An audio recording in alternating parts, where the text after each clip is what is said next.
Former Flyer Dale Weise just went off on the Flyers locker room culture during the Claude Giroux and Jake Voracek era, and what he said might shock you.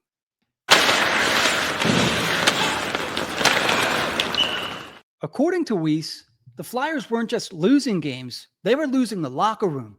Cliques, selfish play, leadership issues, and a culture so toxic, Weise claims he knew within weeks why Philly couldn't win. In this video, we're breaking down everything Weise revealed, from power play controversies to why Giroux and Voracek weren't the leaders the Flyers needed, and why nearly a decade later, the team is still feeling the effects.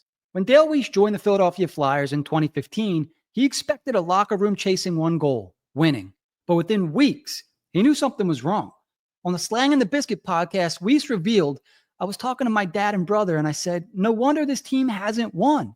He compared Philly to his time in Chicago, where the culture he said was elite, unified, and championship-driven.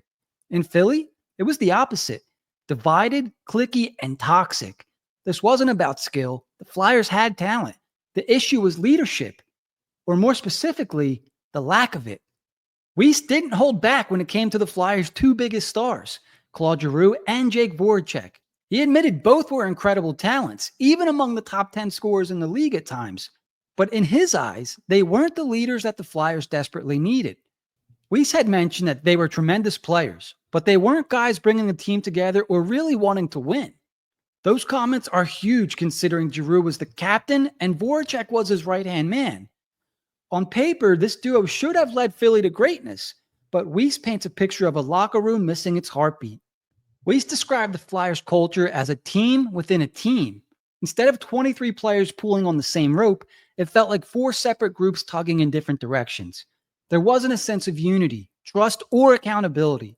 The exact opposite of what Weise experienced in Chicago, Vancouver, and Montreal. He recalled how in Philly players whispered to each other, forming cliques about where they were going for dinner, instead of bonding together as one unit. The message was clear. Without leadership setting the tone, the team's identity fractured from the inside out. One story that we shared perfectly summed up the Flyers' toxic environment. Imagine this. The Flyers are winning 6-1, and Giroux already had 4 points. And with 2 minutes left, the coach puts in the fourth line out on the power play, a chance to reward grinders who rarely see those opportunities. But instead of celebrating his teammates, Weise said Giroux would look at the coach frustrated, wanting to be out there to pad his stats. For Weise, this was the ultimate red flag. You create such a toxic environment when you do stuff like that, he said. On championship teams like Chicago, he said everyone celebrated each other's success. In Philadelphia, not so much.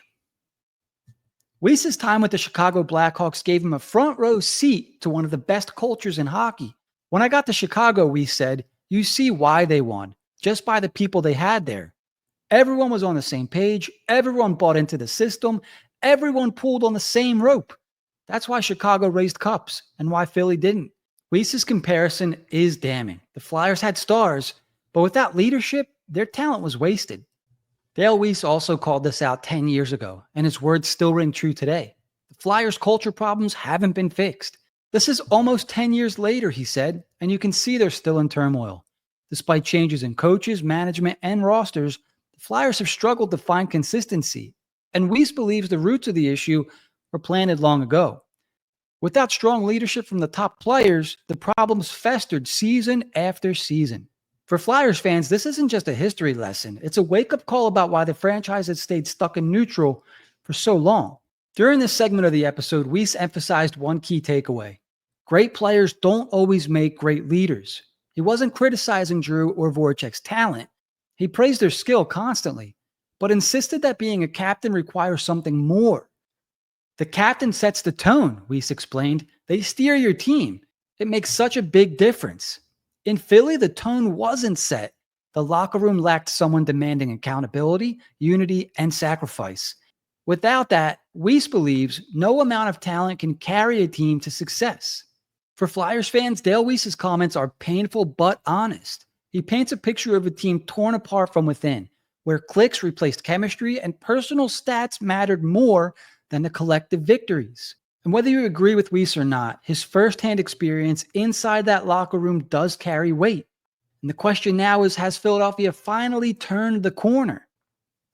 With a new regime under guys like Danny Briere, Dan Hilferty, and Keith Jones, there's hope for a fresh culture built on accountability and unity. But for now, Weise's words are a reminder of why the last decade was lost and how leadership makes or breaks a franchise.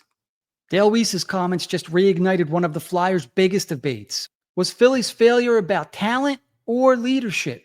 Claude Giroux and Jake Voracek are two of the most skilled players in Flyers' modern history, but according to Weise, something was missing behind closed doors. So Flyers fans, do you agree with Dale Weise? Was this a leadership issue, a culture problem, or something bigger? Let me know in the comments, and don't forget to like, subscribe, and hit the bell so you don't miss the next deep dive into Flyers history. In the meantime, don't forget to keep it high, keep it wide, and we'll see you next time on HW Hockey.